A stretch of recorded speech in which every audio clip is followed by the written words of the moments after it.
RFO के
but जो next year का जो आपका करंट साल चलता है तो उसमें आपको सर मेंस के ही पर्सपेक्टिव से उसमें तैयारी करनी चाहिए। जी आपकी इंस्टीट्यूट की भी टेस्ट सीरीज़ की तो उनकी जो इवैल्यूएशंस थी तो उसे कहीं ना कहीं कॉन्फिडेंस भी बिल्डअप होता है। हमारे लिए भी ये अब नॉर्मल था क्योंकि हम पहली बार इस जगह पहुंचे, खुद को शीशे के सामने देखे, खुद को कैमरा के सामने भी सर हमने प्रैक्टिस करी।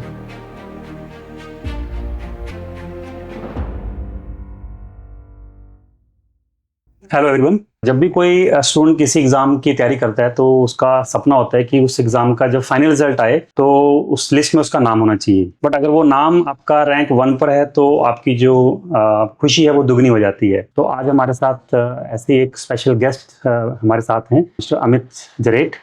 इन्होंने अभी एसीएफ का जो एग्ज़ाम आया हुआ है हिमाचल प्रदेश में, उसमें इस एग्ज़ाम को उन्होंने क्वालिफाई तो किया है बट उसमें उन्होंने रैंक 1 हासिल किया है, जो कि एक बहुत बड़ी अचीवमेंट है।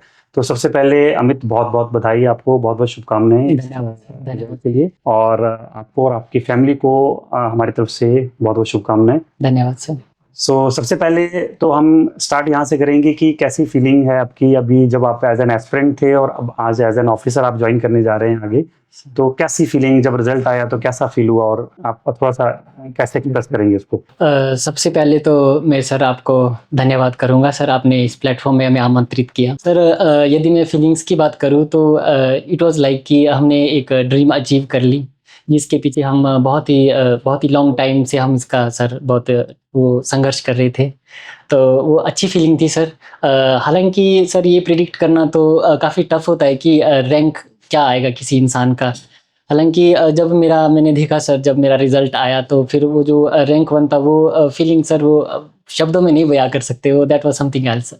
यस। और फैमिली का क्या रिएक्शन था आपके? फैमिली भी सर सब सारी खुश थे सर। हालांकि फैमिली को तो सर अपने बच्चे से यही उम्मीद होती है कि वो एक दिन कुछ अच्छा करेगा, अच्छा ऑफिसर बनेगा या कुछ अच्छा गोल अचीव करेगा।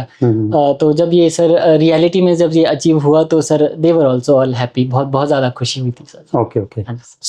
ये जो पॉडकास्ट रहने वाला है इसमें हम चाहेंगे कि आप अपनी पूरी जर्नी, जितना भी आपने जो स्ट्रगल किया है, ये जो फेलियर्स आपने फेस किए हैं, या जो तैयारी में आपने किस तरह के रिसोर्सेज को आपने यूज़ किया या कैसे आपने इसको जर्नी को अपना अप टू द मार्क रखा, ये सारी चीज़ें हम इसमें डिस्कस करेंगे सो दैट जो व्यूअर्स इस पॉडकास्ट को देखें वो इससे एक लर्निंग लेके जाएं और अपनी तैयारी को बूस्टअप कर सकें। तो बिल्कुल बिगिनिंग से हम स्टार्ट करेंगे। सबसे पहले आप अपना थोड़ा ब्रीफ इंट्रोडक्शन, आपकी क्वालिफिकेशन, आप कहाँ से हैं, आपके घर में कौन कौन है, थोड़ा ब्रीफ इंट्रोडक्शन आपको। सर मेरा नाम अमित झरेट है और मैं ज़िला शिमला से संबंध रखता हूँ और ज़िला शिमला के अंतर्गत मैं तहसील रोडू एवं तहसील टिक्कर से संबंध रखता हूँ। और मेरे गांव का नाम नक्सेटली है, जो कि एक बहुत ही खूबसूरत एक नावर वैली में स्थित एक विलेज है, जो लगभग समुद्र तल से 8000 फीट की हाइट में स्थित है। यदि मैं सर अपनी एजुकेशनल बैकग्राउंड की बात करूं तो सर मैंने अपनी प्राथमिक शिक्षा एसवीएम समोली रोडू से संपन्न की। सर उसके बाद मैं सर 5th से 10th स्टैंडर्ड तक मैं सर रूट्स कंट्री स्कूल बागी, जो कि एक बोर्डिंग स्कूल है, वहाँ पे मैंने अपनी पढ़ाई की। सर उसके बाद जो मेरी सेकेंडरी एजुकेशन है वो मैंने sir government boys senior secondary school Jubbal से कंप्लीट की। सर उसके बाद 2016 से 2020 तक मैंने अपनी सर ग्रेजुएशन पूरी करी, वो जो कि नोनी यूनिवर्सिटी से की। सर उसके बाद कंटिन्यूसली सर मैं एक सपना लेके बैठ गया था कि मुझे एक बहुत बड़ा गोल अचीव करना है एक फॉरेस्ट ऑफिसर का। तो 21 के बाद सर वो जर्नी शुरू हुई सर। ओके, सो अब इसमें जर्नी में अगर हम बात करें तो मुझे लगता है नॉन यूनिवर्सिटी का भी काफ़ी बड़ा रोल है इस यहाँ तक आने में। सर तो बिल्कुल। वहीं से हम स्टार्ट करते हैं कि सर नॉन यूनिवर्सिटी में आपने कैसे डिसीजन लिया, क्योंकि प्लस टू के बाद आपके पास बहुत सारे ऑप्शंस होंगे कि आप हाँ जी, अपने जो नियरेस्ट कॉलेज है वहाँ भी जा सकते थे या कोई और किसी यूनिवर्सिटी में भी जा सकते थे। तो नॉन यूनिवर्सिटी के आपको कैसे माइंड में आया कि मुझे इस सर यूनिवर्सिटी में जाना है? एक्चुअली जब मैं सर बचपन की अगर मैं आपको थोड़ा एक बताऊं, मेरी जो ओरिएंटेशन थी सर वो नेचर की तरफ थोड़ी ज़्यादा बढ़ गई थी। रीज़न बीइंग सर हम नेचर के प्रति जो प्यार था सर, जो हमें बचपन से सिखाया भी गया है सर हमारे पूर्वजों के द्वारा, हमारे पेरेंट्स के द्वारा। तो सर जो रुझान है नेचर लवर का जो वो बरकरार रहा। तो कहीं न कहीं मुझे लगता था कि जो हमारा जो करियर है वो भी हम इसी में ही अगर देख सके तो इसमें भी फिट हो सकता है। तो सर जब मैं 10th में था तो हमने उस टाइम से ही सर वृक्षारोपण जो फॉरेस्ट की जो प्लांटेशंस है वो हमने शुरू कर दी थी। तो सर प्लस टू के बाद हमारे पास एक ऑप्शन रहता ही है कि आपने इंजीनियर बनना है या डॉक्टर। तो मुझे भी सर वही ऑप्शन पहले दो नज़र आ रहे थे। तो मैंने भी सर पहले सर तैयारी तो सर डॉक्टर बनने की ही करी थी। हालांकि उसमें हमें सर सफलता नहीं मिल पाई, बट फिर हमने सर थोड़ा ब्रीफली स्टडी किया कि ये जो दुनिया है ये बहुत बड़ी है, इतनी छोटी भी नहीं है। यस, तो सर हमें पाया कि ऐसी हिमाचल में ऐसी यूनिवर्सिटीज़ हैं जहाँ पे फॉरेस्ट्री में भी ग्रेजुएशन हो सकती है, क्योंकि सर हमारा जो लगाव था वो फॉरेस्ट के प्रति बहुत ज़्यादा था। तो सर वो एक डिसीज़न था सो जिसकी वजह से सर हमारी पूरी लाइफ में थोड़ा एक शिफ्ट सा नज़र आया मुझे। हमने ग्रेजुएशन करी तो वहाँ पे एंट्रेंस एग्जाम हुआ होगा आपका? ये सर एंट्रेंस एग्ज़ाम हुआ सर। एंट्रेंस एग्ज़ाम हमने क्वालिफाई किया। हालांकि सर मेरा तो बाकी जितने भी एंट्रेंस कॉलेजेस थे वहाँ पे भी हो रखा था, बट मैंने फिर भी इसी प्रायोरिटाइज़ किया। तो सर हमें एक जो बहुत बड़ा जो लाइफ में जो प्लेटफॉर्म मिलता है इस फील्ड में जाने का, वो सर एक यूनिवर्सिटी का उसमें बहुत बड़ा रोल है सर। ओके, और मेरे ख्याल से इस साल तो नॉन यूनिवर्सिटी काफ़ी डोमिनेट रही है, बिकॉज एचएस का भी रैंक 1 नॉन यूनिवर्सिटी से है और एसीएफ का भी रैंक 1 नॉन यूनिवर्सिटी से है। तो अब जो नॉन यूनिवर्सिटी में आपका पूरा एक टेन्योर जो रहा 3-4 साल का, उसको आप कैसे देखते हैं? कैसी डिफरेंस था लर्निंग में सो दैट कि इतने अच्छे रिजल्ट्स जो है उस नॉन यूनिवर्सिटी से निकल रहे हैं? सर वहाँ पे जो इन्वायरमेंट है सर पढ़ाई का वो काफ़ी कंजीनियल है। हालांकि वहाँ पे लाइब्रेरीज़ है, वहाँ पे जितना भी माहौल है वो कम्पिटिटिव का अब काफ़ी ज़्यादा उसकी तरफ लोगों का रुझान हो गया, बच्चों का उसकी तरफ। तो नॉन यूनिवर्सिटी का इसमें बहुत ही अहम रोल है। जो मैं अगर देखूँ तो पास्ट में मैंने कभी किसी भी ना तो कोचिंग सेंटर में कभी किसी की हेल्प ली, और मैं सिर्फ सेल्फ मेड इंसान हूँ और मैंने सिर्फ वहाँ की लाइब्रेरी का ही इस्तेमाल किया है। तो मुझे कहीं ना कहीं लगता है उस लाइब्रेरी और उस लाइब्रेरी की पुस्तकों ने इस मेरी जर्नी में बहुत बहुत बड़ा योगदान दिया है। ठीक है। सो ग्रेजुएशन के बाद फिर आपने पहले ही माइंड बना लिया था कि मुझे अब एडमिनिस्ट्रेटिव सर्विसेज की तरफ अपना और एसीएफ या फॉरेस्ट की तरफ अपना करियर बनाना है, या उसको बाद में आपको थोड़ा कुछ और सोचा फिर आपने? एक्चुअली सर जब मेरी ग्रेजुएशन हुई सर उस टाइम कोरोना काल जो था वो लगा था। 2 साल चले हुए। तो सर मेरे पास जनरली ऑप्शन था कि या तो मास्टर्स कर ले या फिर ब्यूरोक्रेट या एडमिनिस्ट्रेटिव फील्ड में आगे अपना करियर्स को आप अपना लो। तो सर मैंने पहले ऑप्ट किया था सर। मेरी बहुत बड़ी हॉबी थी कि मतलब मैं एक वाइल्ड लाइफ एक्सपर्ट बनना चाह रहा था। तो मैंने सर एंट्रेंस एग्जाम दिया था sir wild life institute of India का। हालांकि वो नहीं हो पाया, बट उसके बाद फिर मेरे पास एक ही ऑप्शन था कि अगर इसी ही फील्ड में अगर आपने एंटर करना है तो आप गवर्नमेंट एग्जाम्स के थ्रू भी एंटर कर सकते हैं। तो सर तब मेरी जर्नी शुरू हुई, तब मैंने ड्रॉप करा, तब मैंने मास्टर्स को सोचा ये मेरे लिए नहीं बना है। यदि अगर हमें इसमें कुछ करना ही है तो हम एडमिनिस्ट्रेटिव फील्ड में भी बहुत कुछ कर सकते हैं फॉरेस्ट में। ओके, अब इसमें एक कनेक्टिंग क्वेश्चन मेरा है, इसलिए बिकॉज मैक्सिमम बच्चे जो ग्रेजुएशन करते हैं उनके माइंड में ये हमेशा डायलेमा रहता है। हमारे पास बच्चे आते हैं कि सर पहले मास्टर्स कर लूँ, या मास्टर्स कर लिया तो मैं कोई और मान लो पीएचडी या किसके लिए नॉर्गोनो साथ साथ तैयारी कर लूँ, या मास्टर्स के साथ साथ या किसी और डिग्री साथ में मैं रखूँ अपनी, सो दैट कि गैप ना लगे। तो आप इसको कैसे देखते हैं? बिकॉज आपका भी मुझे पता है 4-5 साल का गैप है। हाँ जी सर। तो वो आपको कोई प्रेशर फील नहीं हुआ कि मेरी डिग्री भी नहीं हुई, मैं तो सिंपल ग्रेजुएट हूँ और अभी मेरे 4-5 साल भी निकल गए? ये जो क्वेश्चन बच्चों में रहता है हमेशा, उसको आप कैसे टैकल करते हैं? सर मेरा कहीं ना कहीं मानना है, ये बात ज़रूर है कि आज की डेट में ग्रेजुएट्स की जो वैल्यू आज से 10 साल पहले थी वो अब नहीं है। क्योंकि सर जितनी भी पोस्ट्स एडवर्टाइज होती है तो उसमें अब मिनिमम क्वालिफिकेशन अब मास्टर्स है ही है। हालांकि ये क्वेश्चन मेरे पास भी था, राइज किया, मेरे मित्रगणों ने किया, सर पेरेंट्स ने किया कि आपको मास्टर्स तो कर ही लेनी चाहिए। यस बट मैं सर यूनिलेटरली फोकस्ड रहा, क्योंकि मुझे पता था कि जिस एग्ज़ाम को मैंने क्वालिफाई करना है, जिस एग्ज़ाम में मैंने बैठना है, तो उसमें डिज़ायरेबल क्वालिफिकेशन सिर्फ बैचलर्स ही है। तो वो मेरे पास थी, वो पर्याप्त थी।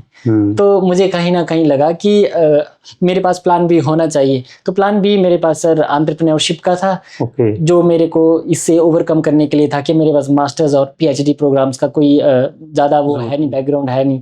तो फिर सर मैंने बीएससी को ही आगे लेके अपना अल्टीमेट फोकस, अल्टीमेट टारगेट लेके रखा, और फाइनली मैं लगा ही रहा और बस सक्सेस हो गया सर। सो अभी जैसे बच्चे जब ग्रेजुएशन के बाद इस तरह की एग्जाम्स की तैयारी करते हैं, तो कहीं ना कहीं सिविल सर्विसेज, एचएएस, यूपीएससी के साथ साथ एसीएफ या आरएफओ वगैरह को देखते हैं। यस आपने इस जर्नी को कैसे किया है? दोनों को साथ साथ लेके चले या सिर्फ एसीएफ को ही टारगेट कर रहे थे? Sir way back in 2020 for the first time मेरा भी सपना था एक आईएफएस ऑफिसर बनने का फॉरेस्ट सेक्टर में। बट वो हमारी जो स्टेट है, ये इसका जो इन्वायरमेंट है, इसका जो कल्चर है, ये काफ़ी ज़्यादा रिच है। तो फिर मुझे कहीं ना कहीं लगा कि यदि जॉब करनी है ही तो अपनी स्टेट में ही करनी चाहिए। तो फिर सर वो मेरा एक डिसीजन था, मैंने यूपीएससी को छोड़ा और मैंने स्टेट सर्विसेज को अपनाया, और इन स्टेट सर्विसेज में मैंने कॉन्स्टेंटली सर मेहनत करी, और तब जाके सर इतना ज़्यादा हम आगे पहुंच पाए सर आज। और इसमें एचएस और एलाइड एनटी या एसीएफ पैरेलल लेके चल रहे थे या सर एसीएफ को? एक्चुअली हमारी जो स्टेट्स है, इसमें सर वैकेंसी उतनी रैंडमली आती नहीं है सर, एसीएफ की और आरएफओ की। तो लास्ट टाइम सर 2019 में एडवर्टाइज हुआ था सर ये एग्जाम। तो सर उसके बाद कहीं ना कहीं हमें भी लग रहा था कि आनी ये बाइनियल चाहिए थी, पर ये 4 या 5 साल बाद आ रही थी सर। तो अगर बाकी लोगों की बात करें, बाकी अभ्यर्थियों की बात करें, तो उनको तो पैरेलली ले लेना चाहिए सर ये, क्योंकि मेरा तो बैकग्राउंड ये था, फॉरेस्ट्री से था। पर जो नॉन फॉरेस्ट्री बैकग्राउंड के थे, उनके लिए एक ऑप्शन रहता ही है एक जॉब को हायर करने का, गैदर करने का। तो हाँ सर, उनके लिए एक अच्छा ऑप्शन है, उनको parallelly UPSC, Himachal Pradesh public service commission के बाकी अन्य एग्जामों पर भी फोकस करना चाहिए। राइट। चलिए, तो आप थोड़ा सा एग्जाम के तरफ चलते हैं कि एग्जाम का जब आपने प्रिपरेशन किया तो उसमें जो जीएस वाला जो क्वेश्चन होता है प्रीलिम्स के लिए, आपने उसको कैसे टैकल किया? सर हमारा जो एग्ज़ाम 2 टायर का है ना सर, इसमें जो प्रीलिम्स है उसकी तैयारी थोड़ी, स्ट्रेटेजी थोड़ी अलग है और मेंस की अलग है। सर प्रीलिम्स के लिए सर जो मेजर 4 पिलर्स है, जैसे history, polity, economy and geography, sir इसका मेरे पास सर जो बेसिक जो एनसीईआरटीज़ की जो कलेक्शंस थी, उसको ऐड ऑन करके जितने भी रिसेंट ट्रेंड्स थे हर एक सब्जेक्ट के, सर मैंने उसको कंपाइल किया और उनको कहीं ना कहीं करंट अफेयर के साथ भी लिंक किया। और सर उसमें कांस्टेंट रिवीजन जितना एज फार एज पॉसिबल। बस एक ही छोटी सी स्ट्रेटेजी है प्रीलिम्स की कि दूसरों से आपको 15 फोल्ड्स आगे रहना ही है। तो वो 15 फोल्ड्स आगे आप तब ही रह सकते हो जब आपके पास वो कांस्टेंट रिवीजन आप कर पा रहे हो, और आप मिनिमम 10,000 टू 8,000 क्वेश्चंस आप यदि प्रीलिम्स के लिए प्रैक्टिस कर पा रहे हो, उतने आपके पास है पर्याप्त क्वेश्चन। तो आई थिंक आपकी सिलेक्शन प्रीलिम्स में तो कोई नहीं रोक सकता। ये जो आप एनसीईआरटी की आप बात करें, तो एनसीईआरटी आपने रैंडमली सारी 6 शेड्यूल सारी की थी या सिलेक्टिव थे थोड़े उसमें? सर एक्चुअली मेरे पास एनसीईआरटी की एक बाइंड अप बुक्स थी 9th से 12th तक, एक ही बाइंड अप, जैसे ज्योग्राफी की एक ही 9th से 12th तक। उसमें अकॉर्डिंग टू सीक्वेंस ही सारे चैप्टर्स मेंशन थे। तो 6, 7, 8 का भी उसके अंदर सारा पाइल अप था, वो भी रिसेंट ज्यादा से ज्यादा 2 या 3 साल पुरानी इतनी बुक्स थी सर हमारे पास। तो हमें सभी सब्जेक्ट्स के लिए वही ऑफर करी, खास करके ज्योग्राफी के लिए सर एनसीईआरटी सबसे महत्वपीर्ण मानता हूँ मैं। बाकी सर हिस्ट्री के लिए बिपिन चंद्र की बुक थी, और स्पेक्ट्रम मैंने बहुत ही लाइटर नोट में पढ़ी है। अच्छा। उसके लिए मैंने सर ज्यादा पीवाईक्यूज और क्वेश्चन बैंक्स का ज्यादा इस्तेमाल किया है। मतलब आप एनसीईआरटी के अलावा आपने प्रैक्टिस के ऊपर ज्यादा फोकस किया, स्टैंडर्ड बुक्स के ऊपर आपने ज्यादा नहीं गए? क्योंकि सर वो प्रीलिम्स की एक स्ट्रेटेजी का हिस्सा है सर, क्योंकि उसमें एक स्मार्ट वर्क बहुत ज्यादा जरूरी है। सिलेक्टिव पढ़ना और कांस्टेंट रिवीजन, और ज्यादा से ज्यादा क्वेश्चन, 8 to 10,000 सिलेक्शन आपके पॉकेट में फिक्स। राइट। और अगर हम मेंस की बात करें अब, तो मेंस के अंदर सबसे इम्पोर्टेंट है, एक तो चलो ऑप्शनल की हम बाद में बात करेंगे, जीएस के पार्ट की बात करें तो उसमें आंसर राइटिंग ऑब्वियसली सारे बच्चों को हमेशा इसमें क्वेश्चन रहता है कि कैसे करें। बोरिंग रहता है लिखना, और फिर चेक करवाओ फिर कैसे। तो एक जो हमने जो देखा है कि बच्चे मोमेंटम को मेंटेन नहीं कर पाते हैं। लिखना शुरू कर देते हैं, थोड़ा लिखते हैं, बाद में रुक जाते हैं। आपका कैसा था इसके अंदर लिखने का मोटिवेशन क्या था, और कितना लिखते थे आप? मेरा ये मानना है सर, यदि आपकी प्रीलिम्स की तैयारी 100% श्योरिटी के साथ हो चुकी है, नो डाउट उसमें हो सकता है चांसेस कि आपको फेलियर मिले, बट जो नेक्स्ट ईयर का जो आपका करंट साल चलता है तो उसमें आपको सर मेंस के ही पर्सपेक्टिव से उसमें तैयारी करनी चाहिए। तो सर मेंस में जनरली सभी लोग बोलते हैं कि हमें आंसर राइटिंग में दिक्कत आती ही है, वो ऑब्वियसली बात है क्योंकि सर उसमें काफ़ी ज़्यादा कॉम्प्रहेंसिव सिलेबस होता है, उसको पाइल करना, उसको लिखना, उसको फ्रेम करना, उसका कंक्लूजन निकालना वगैरह। तो कहीं ना कहीं सर ये मानना है कि खुद भी जो आपने एक बार टॉपिक पढ़ दिया है उसको लिख लेना चाहिए, और जितने भी कोचिंग सेंटर्स है वो उनके जितने भी एक्सपर्ट इवेलुएटर्स हैं उनका हेल्प लेनी चाहिए, सो दैट वो आपका जो कला है, जो एक फ्रेमिंग है, वो मतलब विद इन 1 ईयर और विद इन हाफ ईयर वो पूरी कंप्लीट हो जाए, सो दैट आपको कोई दिक्कत ना आए जब आप मेंस में बैठो। वो प्री रिक्विजिट है, आप प्री क्वालिफाई करके डायरेक्ट मेंस में विदाउट आंसर राइटिंग जाना वो बहुत बड़ी मूर्खता है मेरे ख्याल से। वो पॉसिबल नहीं हो पाता, पहले अटेम्प्ट में निकल पाता। नेक्स्ट पहले अटेम्प्ट में इम्पॉसिबल है। तो और इसमें जैसे अगर हम आंसर राइटिंग की बात करें तो एक तो होता है कि चलो आपने टेस्ट सीरीज ले ली या वो एक रेगुलरिटी बन जाती है, उसके अलावा आपका डेली भी कुछ रूटीन था कि मुझे कुछ क्वेश्चन लिखने हैं, खुद ही लिखने हैं, बस लिखने हैं? हाँ जी सर, ऐसा जरूर था क्योंकि जो जनरल स्टडीज है वो सर मल्टी डायमेंशनल है, तो सर उन डायमेंशंस में ये ज़रूर होता है कि किसी ना किसी स्टूडेंट का कोई ना कोई सेक्टर वीक रहता ही है। अब कोई सर साइंस बैकग्राउंड का बच्चा है तो उसके लिए हिस्ट्री थोड़ा ऐसा रहता है कि मे भी ऐसा हो सके कोई वो पॉइंट भूल जाए, छोड़ जाए, तो वो ये कोशिश करता है उन फ्री टाइम्स में कि जो मेरे वीक पॉइंट्स है वो स्ट्रांग हो जाए। क्योंकि जो साइंस बैकग्राउंड का सर बच्चा है उसका इन्वायरमेंट, इकोलॉजी और साइंस एंड टेक वो लगभग दूसरों के कंपैरिजन में थोड़ा स्ट्रांग होता ही है, तो वो उसमें ना फोकस करके मेरा ये मानना अपने वीक पॉइंट्स में ऑफ टाइम्स में ज़्यादा ध्यान दे तो ईजी टैकल लो कर सकता है क्वेश्चंस को मेंस में, ताकि वो फोबिया बाहर निकल जाए कि कोई भी क्वेश्चन आप टैकल कर सके। राइट, इसमें मीन टू से कि जो टेस्ट सीरीज है मेरे ख्याल से आप बोल रहे हैं कि उसका रोल काफी रहता है। यस सर, टेस्ट सीरीज का बहुत ही अहम रोल है। हालांकि ये जो अभी मेरा एग्जाम हुआ था सर, इसमें भी हमने बहुत सारी टेस्ट आपकी इंस्टीट्यूट की भी टेस्ट सीरीज की, तो उनकी जो इवैल्यूएशंस थी तो उसे कहीं ना कहीं कॉन्फिडेंस भी बिल्डअप होता है, क्योंकि वहाँ पे सभी अभ्यर्थी आते हैं, जितने भी कंपटीशन वाले छात्र होंगे उनके साथ आप कंपीट करने को मिलता है। फिर एक कंपैरेटिव एनालिसिस भी हो जाता है, फिर ये भी पता चलता है कि आपने टू द मार्क पढ़ा भी है या नहीं, या आउट ऑफ द बॉक्स तो नहीं पढ़ दिया है कहीं, वो भी और एक थर्ड पर्सपेक्टिव मिल जाता है कि कैसे लिखना है। अदरवाइज आप अपने फ्रेंड्स को तो दिखा नहीं सकते बिकॉज वो भी आप ही के लेवल पे वो भी कंपटीटर्स ही है, जो काफी टाइम से कर रहे होते हैं, तो उनको दिखाओगे तो थोड़ा आपके एड ऑन हो जाती चीजें हैं। Yes sir. ठीक है, तो अब इसमें जो सेकंड पार्ट है मेंस का, दैट इज ऑप्शनल, और ऑप्शनल ही मेरे ख्याल से डिसाइडिंग फैक्टर होता है बिल्कुल मेंस के अंदर। बिल्कुल सर। तो अब इसमें ऑप्शनल 2 थे, और जहाँ तक मुझे पता आप फॉरेस्ट्री से हो, लेकिन फॉरेस्ट्री आपका ऑप्शनल नहीं था। Yes sir. तो आपने कैसे चूज किया ऑप्शनल कि मुझे ये ऑप्शन रखने हैं? सर यदि मैं ACF की बात करूँ इस परीक्षा की जो अभी फिलहाल ही जिसका रिजल्ट आया है, तो सर इसमें मेरे ऑप्शनल बॉटनी थे और हॉर्टिकल्चर थे। हालांकि सर मेरा जो फॉरेस्ट्री का जो ऑप्शनल था वो अपनी तरफ से मैंने सर 100% वो प्रिपेयर किया था। इससे पहले मैं अपीयर हुआ था सर वे बैक इन 2022, मैंने सर रेंज फॉरेस्ट ऑफिसर का एग्ज़ाम दिया था, तो उसमें हमने सर वो प्रिपेयर किया था सभी ने, बट वो नहीं हो पाया कैसे ना कैसे।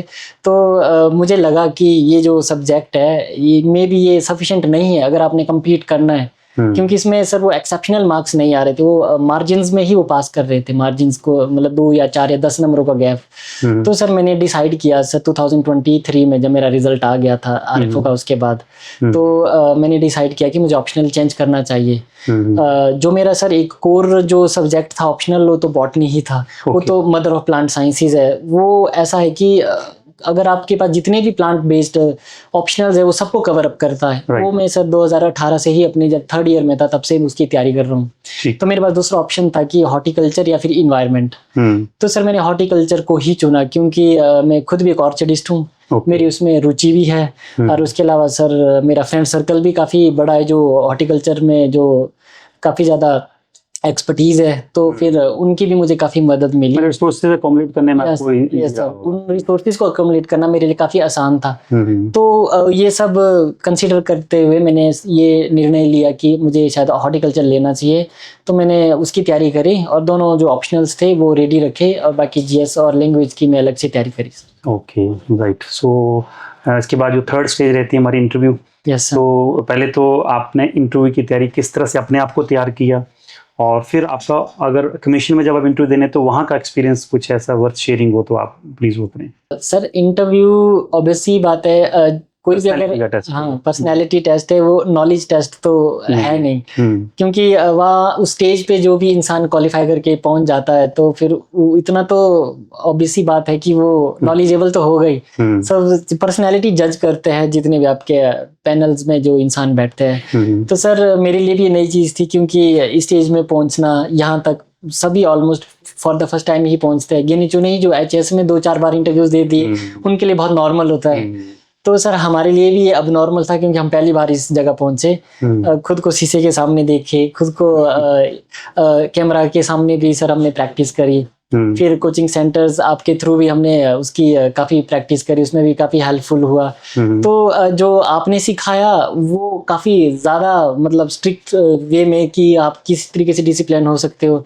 हालांकि जब हम इंटरव्यू देने जब चेयरमैन कमीशन में पहुंचते हैं तो एग्जैक्ट रिवर्स सिचुएशन हो जाती है, क्योंकि वो सिचुएशन को प्रिडिक्ट करना थोड़ा टफ है, अनप्रिडिक्टेबल है। तो वो जो सिचुएशन थी वो नॉर्मल थी, एक नॉर्मलाइज्ड इंसानों की तरह उनसे हमने वार्ता की, तो वो ठीक था उनको टैकल करना। बट मेरा कहीं ना कहीं ये मानना है जो इंटरव्यू है एसीएफ का थोड़ा डिफरेंट रहता है एचएएस से। एचएस में सर डायमेंशंस बहुत है इंटरव्यू में, जहाँ से वो आपको पूछ सकते हैं। एसीएफ में शायद से सर 30 से 40% डायमेंशन आपकी फॉरेस्ट्री ही है। आप इरिस्पेक्टिव ऑफ योर बैकग्राउंड वो आपसे फॉरेस्ट्री के बारे में जरूर पूछेंगे कि आपको मिनिमलिस्टिक नॉलेज तो होनी ही चाहिए। तो कहीं ना कहीं वो मेरे लिए एक पॉजिटिव चीज़ थी, क्योंकि मैं सर इकलौता ही ऐसा स्टूडेंट था आउट ऑफ दोज इंटरव्यूज जो फॉरेस्ट्री बैकग्राउंड से था। तो फिर मुझे भी टेक्निकल क्वेश्चंस पूछे गए, तो I was able to answer almost all questions. So वो एक पॉजिटिव पॉइंट था। तो जब आप इंटरव्यू देने के लिए एंटर किए तो उस टाइम थोड़ा सा क्या माइंड में आपके नर्वसनेस हुई या नॉर्मली हुआ? नर्वसनेस तो सर एक ह्यूमन नेचर है, नर्वसनेस तो होगी। मेरा तो इंटरव्यू भी लंच से पहले था, ठीक है। तो I was of the fact that कि हाफ एन आवर तो चलेगा ही, क्योंकि हाफ एन आवर ही बचा था मेरे लंच के लिए। बाकी ऑलमोस्ट जितने भी स्टूडेंट्स थे उनका 20 to 22 मिनट्स ही चला, तो मुझे पहले ही लग गया था पता कि हाफ एन आवर तो चलेगा ही। तो सर मैंने एंटर किया रूम, तो आई वाज नर्वस, बट जब मैंने पैनल को देखा तो पैनल में सर वहाँ पे जितने भी एक्सपर्टीज थे तो वो ऑलमोस्ट फॉरेस्ट्री बैकग्राउंड के थे, तो वो मेरे लिए सूदिंग था। तो जाके मैं रिलैक्स हुआ, तो उन्होंने जो भी पूछा वो बिल्कुल रिलैक्स मूड में मैं आंसर दे पाया। और जिस दिन I think interview same day शाम को जो है वो रिजल्ट आ गया। तो यू वर एक्सपेक्टिंग कि आज रिजल्ट आ जाएगा? हाँ सर, एक थोड़ा हर्डल आ गया था बीच में एक्चुअली। एक कोई हमारे ही स्टूडेंट थे जो हमारे साथ फिजिकल टेस्ट में थे, तो वो शायद से एलिमिनेट हो गए थे। अच्छा। तो उन्होंने हाई कोर्ट के थ्रू केस कराया था। तो कहीं ना कहीं कमीशन से हमें पता चला कि शायद आज रिजल्ट डिले हो सकता है, कि एक बच्चे ने रिट की है। ठीक है। तो फिर हमें एक्चुअली पता नहीं था 2 तारीख को रिजल्ट आना, क्योंकि वो हाई कोर्ट के आदेश थे कि अभी फिर से उसका फिजिकल टेस्ट किया जाए, फिर से उसका इंटरव्यू किया जाए। राइट। तो डर तो था कि कहीं ना कहीं मेरे एक मित्र थे, हमने उनको भी फोन किया कि उन बच्चों का फिजिकल टेस्ट हुआ या नहीं। तो फिर वो शायद से वो अनक्वालिफाइड थे, क्वालिफाई नहीं कर पाए। ठीक। तो उसके बाद डर लगा कि नहीं अब तो आज ही जाएगा। तो फिर सर शाम को आ गया था 6-6:30 रिजल्ट जब आया तो आप घर पे होंगे या अभी? ड्राइविंग में घर ही जा रहा था, तो मैं बहुत ही आस्ते ड्राइव किया, तो टेंशन थी। तो अच्छा, खुद ही ड्राइव करके जा रहे थे? हाँ जी सर, मैं खुद ही ड्राइव करके जा रहा था घर तक, और मेरा घर काफी दूर है शिमला से, ऑलमोस्ट 110 किलोमीटर दूर है। तो वो तो मैं तो सर लंच टाइम ही फ्री हो गया था।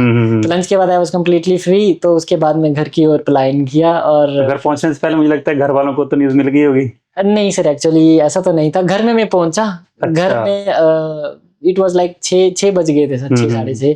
तो मैं तो वेट कर ही रहा था कि पब्लिश होगा तो आज या हेड होगा या फिर टेल। तो इट वाज फेवरेबल। तो बस फिर सर फिर ऑन द मोमेंट तो फिर सर एक्सप्रेशंस वगैरह, इमोशंस सब कुछ एक ही साथ आ जाते हैं। मेरे ख्याल से आपके पेरेंट्स और आपके जो फैमिली मेंबर्स सबसे ज्यादा तो खैर वो इस चीज में काफी एंजॉय करा वो मोमेंट, क्योंकि ये लाइफ टाइम वो होती हैं, एक तरह से मोमेंट्स होते हैं। yes, sir, ये बहुत फ्रीक्वेंट नहीं होती ये चीजें ना, बाकी चीजें तो होती रहती हैं, बट ऐसा रिजल्ट आना और वो भी रैंक 1 से इस पोस्ट तक पहुंचना बहुत रैंक को प्रेडिक्ट करना थोड़ा टफ हो जाता है। क्योंकि सर 2 ऑप्शनल थे, तो इसमें गेम ही मेरे ख्याल से 70% गेम तो ऑप्शनल्स की है, क्योंकि इसमें इंग्लिश के मार्क्स को एक्सक्लूड किया जाता है और आपके इंटरव्यूज को ऐड कर दिया जाता है इंग्लिश की जगह, बाकी सब एज सच इंटरव्यू हिंदी और जनरल नॉलेज, बाकी 2 ऑप्शनल्स।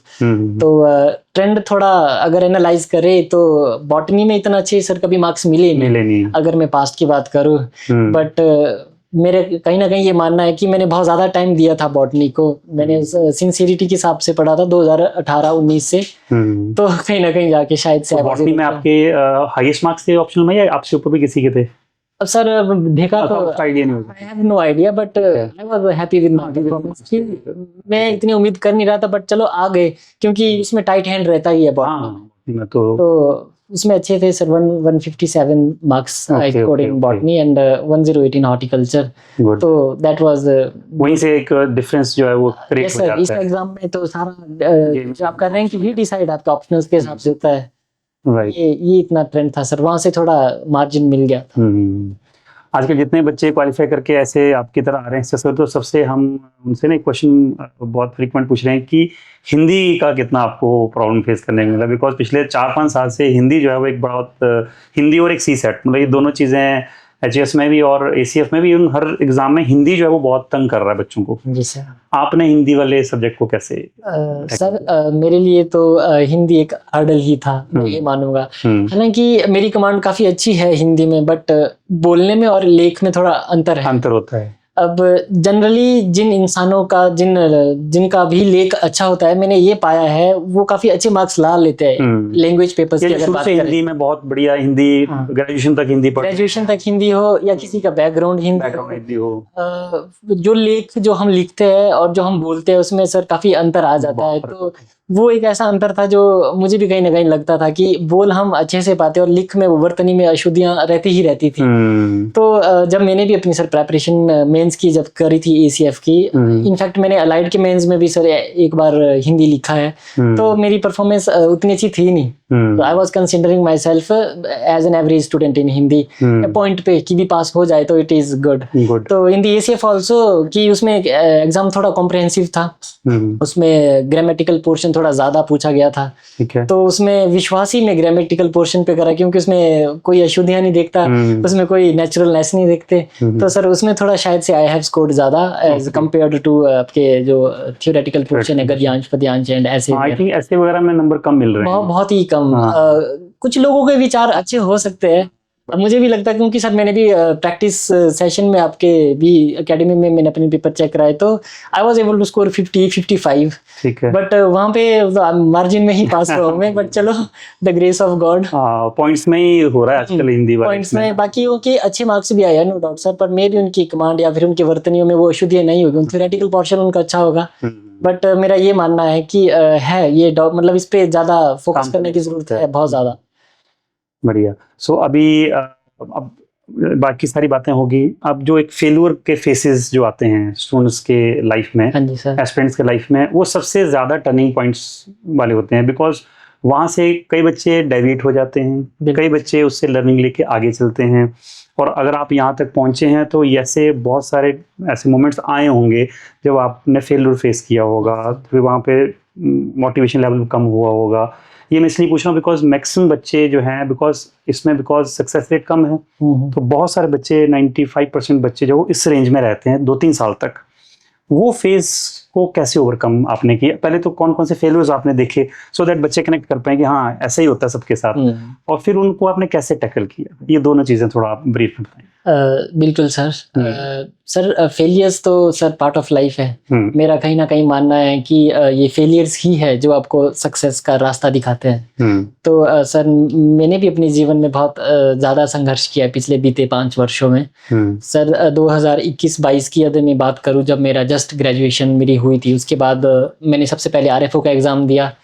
RFO के एग्जाम में sir I was the only student जो सबसे लीस्ट मार्जिन से उसमें फेल हुआ था। तो वो मेरे मतलब बिल्कुल closest, I was the closest person to get failed out of 397 students of BSc forestry. Right.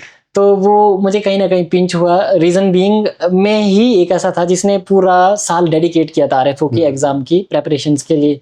तो वो मेरे ख्याल से वो फर्स्ट फेलियर मैंने फेस किया।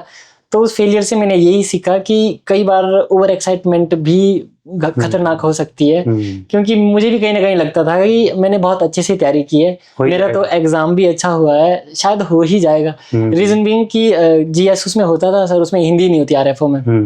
जीएस मैंने कैलकुलेट कर लिया था, आई मीन उसमें एक गालियत, एक अनुमान सा कि हो ही जाएगा, अगर होगा भी तो एरर जीएस में ही।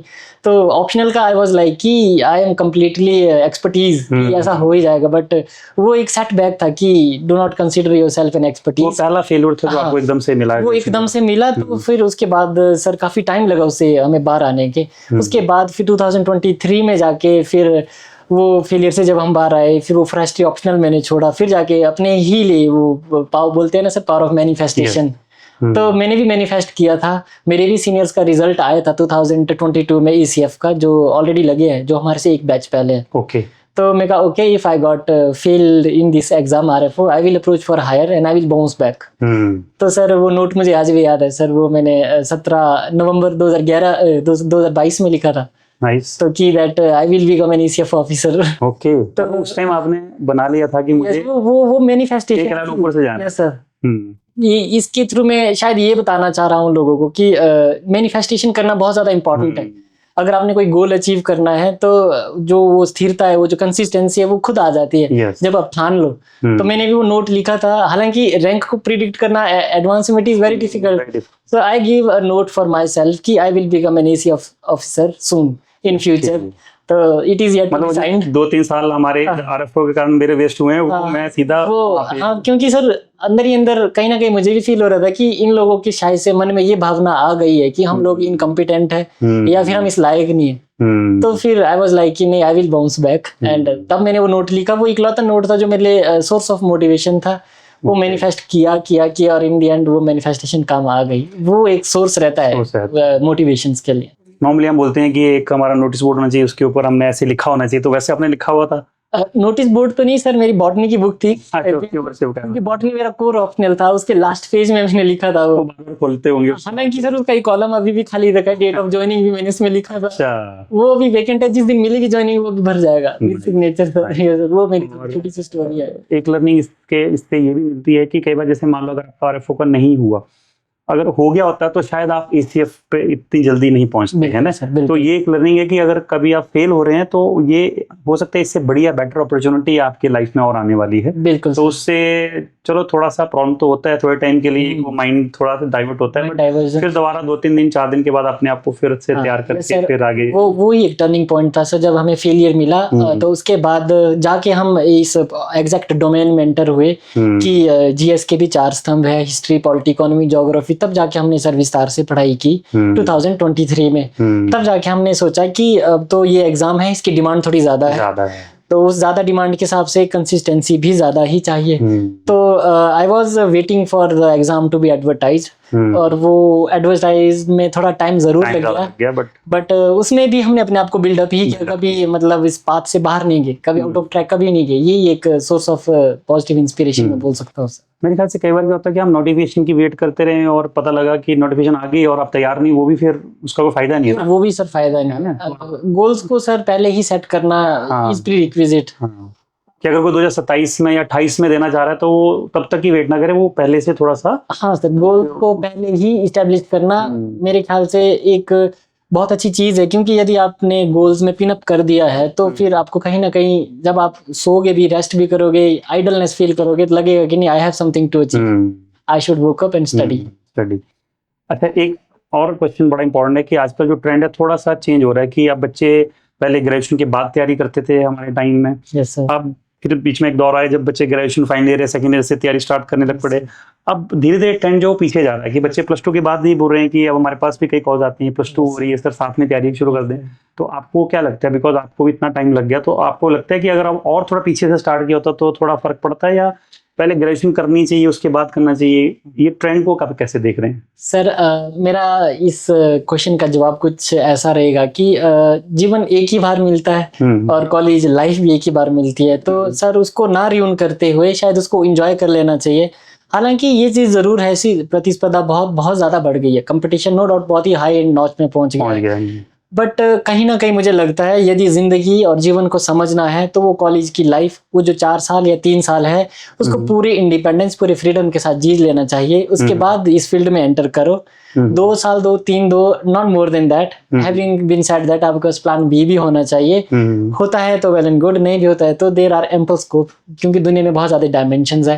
तो कहीं ना कहीं सर वो जो पीछे जो ये ट्रेंड जा रहा है, ये कंपटीशन को और भी ज्यादा खतरनाक और सेवियर बना रहा है। वैसे तो बट इस ट्रेंड को मे भी हो सकता है जेन जी फॉलो करे, बट मेरी एक पर्सनल एडवाइस यही रहेगी कि कॉलेज लाइफ है, उसको एंजॉय करो।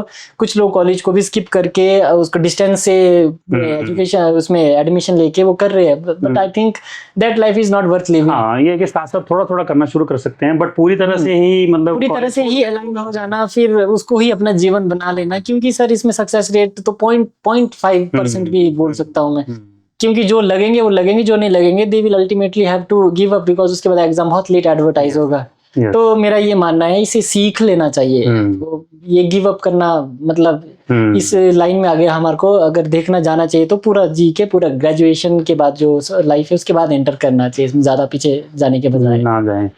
अच्छा, 2 बड़े इंपॉर्टेंट क्वेश्चन। पहला कि आप दिन में कितने घंटे पढ़ते हैं? नॉर्मली बच्चे सिलेक्टेड कैंडिडेट से क्वेश्चन जरूर पूछते हैं कि दिन में कितना घंटे पढ़ना चाहिए। दूसरा, सोशल मीडिया और बाकी जो चीजें हैं उनसे बिल्कुल कट ऑफ होके रहे आप, या कैसे रखना है? आइसोलेट होना चाहिए या साथ साथ चलाना चाहिए? सर जब तो तैयारी शुरू करी मैंने, ये बात हो रही है सर 2023 की, तो सर तब मेरे पास पढ़ाई का जो सब्जेक्ट्स थे, जो मेरे पास बचे थे, जो टॉपिक्स, वो बहुत बहुत ज़्यादा थे।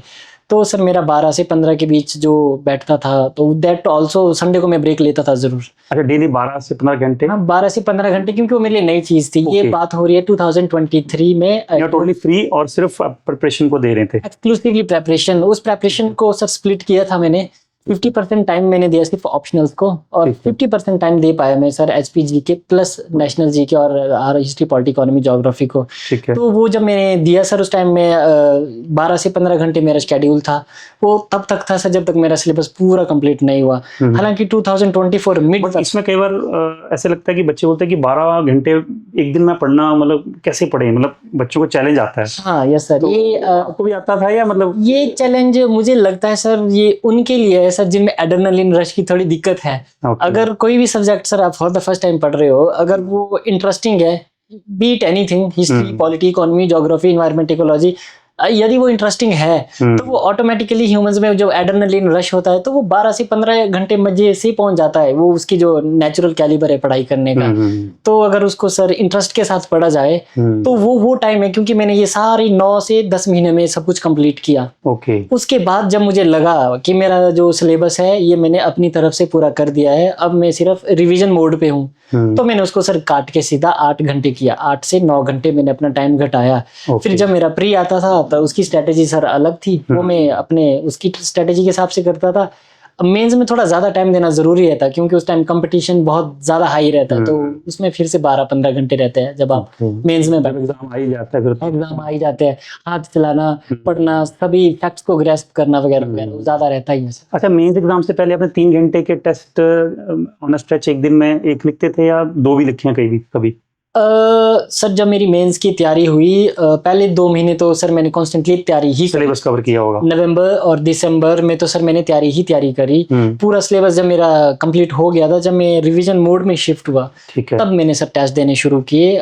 फिर मैं जनरली डिनर के बाद ही टेस्ट देता था। दिन में एक ही मैंने टेस्ट दिया, क्योंकि 3 घंटे लगातार लिखना भी एक प्रैक्टिस होती है। हाँ सर, 3 घंटे लिखना इज ऑल्सो अ प्रैक्टिस। और जो ऑप्शनल्स थी वो भी थोड़ा, उसकी प्रैक्टिस भी थोड़ी अलग तरीके से करनी पड़ती है, क्योंकि उसमें जनरली बच्चों को लगता है कि ये एग्जाम हो जाएगा, जो ऑप्शनल्स होते हैं, बट वो काफी लेंथी बन जाता है। तो हर एक क्वेश्चन को मोल्ड करना, फ्रेम करना, वो भी एक कला ही है, काइंड ऑफ स्किल है वो।